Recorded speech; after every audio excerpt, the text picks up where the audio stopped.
News మాజీ మంత్రి కొడాలి నాని అజ్ఞాతంలోకి వెళ్లారు. వల్లభనేని వంశీ అరెస్టు తర్వాత నెక్స్ట్ టార్గెట్ కొడాలి నాని అంటూ ప్రచారం జరిగింది. గుడివాడ ఎమ్మెల్యే వెనిగండ్ల రాము సైతం త్వరలోనే కొడాలి అరెస్ట్ అవుతారని చెప్పారు. ఇంతలోనే కొడాలి నాని సెల్ ఫోన్లు స్విచ్ ఆఫ్ అయ్యాయి. కనీసం సన్నిహితులు అనుచరులకు సైతం అందుబాటులో లేరు. అరెస్టు భయంతోనే కొడాలి నాని అజ్ఞాతంలోకి వెళ్లినట్లు ప్రచారం జరుగుతుంది.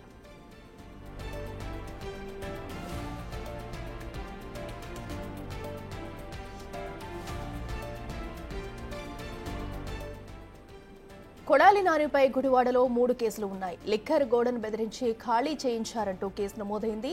వాలంటీర్లను బలవంతంగా రాజీనామా చేయించారని మరో కేసు రిజిస్టర్ అయింది. దాంతోపాటు టిడ్కోయిలను అక్రమంగా కేటాయించారంటూ మరో కేసు నమోదైంది.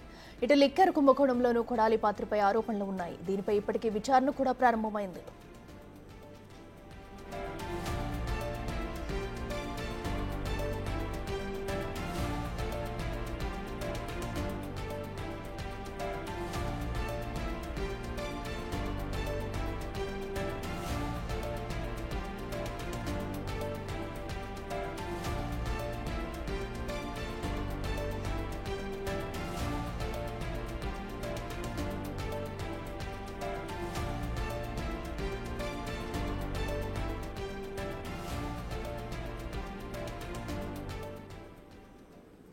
ఇదే అంశానికి సంబంధించి మరింత సమాచారం మా ప్రతినిధి శివ లైవ్లో అందిస్తారు. శివ, చెప్పండి. ఇప్పటికే అటు కొడాలి నాని అయితే అజ్ఞాతంలోకి వెళ్ళినట్లు కూడా తెలుస్తుంది.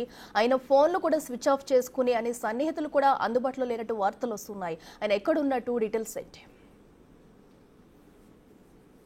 మొత్తం మీద చూసుకుంటే గత ప్రభుత్వ హయాంలో ఇష్టానుసారంగా వ్యవహరించి నోటు పట్ల అడ్డు అదుపు లేకుండా మాట్లాడిన గుడివాడ మాజీ ఎమ్మెల్యే మాజీ మంత్రి కొడాలి నాని ప్రస్తుతం అజ్ఞాతంలోకి వెళ్ళాడు. ఆయన ఆచూకీ ఎక్కడుందో తెలియదు. ఆయన ఓడిపోయిన తర్వాత ఈ 8 నెలల కాలంలో ఒక్కసారి మాత్రమే నియోజకవర్గానికి వచ్చారు. ఆ తర్వాత నాయకులకు కానీ కార్యకర్తలకు కానీ నేతలకు కానీ అందుబాటులో లేరు. అలాగే మాజీ సీఎం జగన్ దగ్గర జరిగిన సమావేశానికి ఒక్కసారి ఆయన హాజరైన పరిస్థితి కనిపించింది.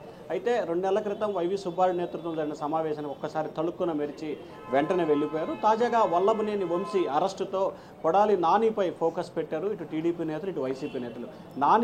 నాని ఎక్కడున్నాడు, అజ్ఞాతంలోకి వెళ్ళిపోయాడా లేకపోతే విదేశాలకు వెళ్ళిపోయాడా అని ఉత్కంఠగా ఎదురు చూస్తున్న పరిస్థితి కనిపిస్తోంది. వాస్తవానికి వల్లభనేని వంశీ అరెస్టు సమయంలో కూడా నానికి ఫోన్ చేసినట్టు కూడా తెలుస్తోంది. కానీ నాని వంశీ ఫోన్ ఎత్తలేదని చెప్పి కూడా పోలీసు వర్గాల నుంచి కూడా సమాచారం ఉంది.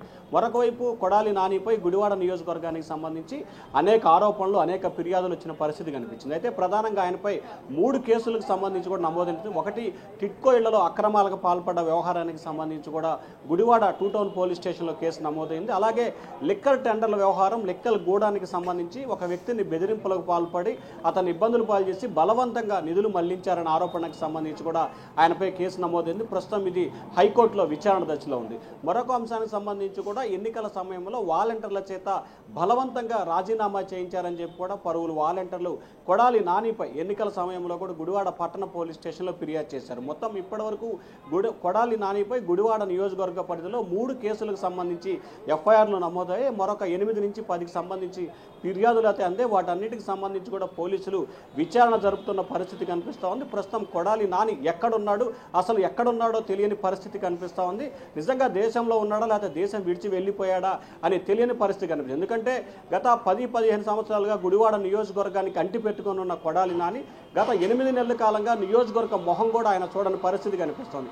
కనీసం కార్యకర్తలకు కానీ, నేతలకు కానీ, అభిమానులకు కానీ, ఆయనకు అత్యంత సన్నిహితులుగా ఉన్న వ్యక్తులకు కూడా, ఎవరైతే ఆయనకు ప్రధానంగా అనుచరులుగా ఉన్న గతంలో శశిభూషణ్ లాంటి వ్యక్తులకు కూడా కొడాలి నాని దొరకట్లేదు, అందుబాటులోకి రావట్లేదు అని చెప్పి కూడా సమాచారం ఉంది. ఎందుకంటే గుడివాడలో ఆయన ఉన్నా లేకపోయినా ఆయన కోటరీ ఒకటి ఉంది. ఆ కోటరీ నేతలే నియోజకవర్గ ప్రజలకు సంబంధించి పరిష్కరించడం కానీ, సమస్యలు వినటం కానీ, లేకపోతే అధికారులతో మాట్లాడడానికి కార్యక్రమాలు చేశారు. కానీ ప్రస్తుతం ఆ నేతలకు కూడా నాని ఏమాత్రం కూడా ఆచూకీ కానీ కనీసం రెస్పాన్స్ కానీ అవుతున్నట్లు కూడా తెలియట్లేదు. ఎవరికి ఆయన అందుబాటులో లేని పరిస్థితి అయితే కనిపిస్తూ ఉంది. మరి గుడివాడలో కొడాలి నాని పరిస్థితి ఏమిటి అనే ఉత్కంఠ అయితే ప్రస్తుతం కొనసాగుతుంది. ఎందుకంటే వల్లభనేని వంశీ తర్వాత లోకేష్ రెడ్ బుక్లో ప్రధానంగా వల్లభనేని వంశీ కానీ కొడాలి నాని కానీ ప్రధానంగా ఉన్నారు. వల్లభనేని వంశీ కంటే కూడా కొడాలి నాని చంద్రబాబుని కానీ, లోకేష్ని కానీ, పవన్ కళ్యాణ్ కానీ ఇష్టానుసారంగా వ్యాఖ్యలు చేసిన పరిస్థితి కనిపించింది. ఒక దశలో కుప్పంలో చంద్రబాబు గెలిస్తే గనక చంద్రబాబు చెప్పులు తుడుస్తానని చెప్పి కూడా ఆయన ఇంటి ముందు అని కూడా మీడియాతో మాట్లాడిన పరిస్థితి కనిపించింది. కానీ గెలిచి 8 నెలలు గడుస్తున్న నాని ఆచూకీ ఆచూకీ తెలియట్లేదు. ఈ అంశానికి సంబంధించి టీడీపీ నేతలు కూడా నాని ఎప్పుడొచ్చి చెప్పులు తుడుస్తారని చెప్పి సోషల్ మీడియాలో ప్రచారం కూడా చేస్తున్నారు.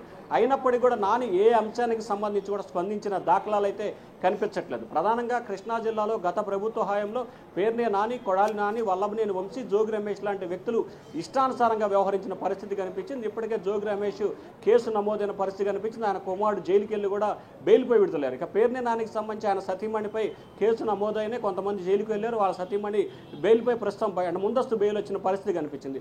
వల్లభనేని వంశీ ప్రస్తుతం కృష్ణా జిల్లాకు సంబంధించి విజయవాడ జైల్లో రిమాండ్ ఖైదీగా ఉన్న పరిస్థితి కనిపిస్తుంది. ఇక కొడాలి నానికి సంబంధించి ఆయన ఎక్కడున్నాడు, ఎలా ఉన్నాడు, ఆయన అరెస్ట్ ఎప్పుడు అని చెప్పి ఇటు వైసీపీ నేతలు, టీడీపీ నేతలు కూడా ఎంతో ఉత్కంఠగా ఎదురు చూస్తున్నారు.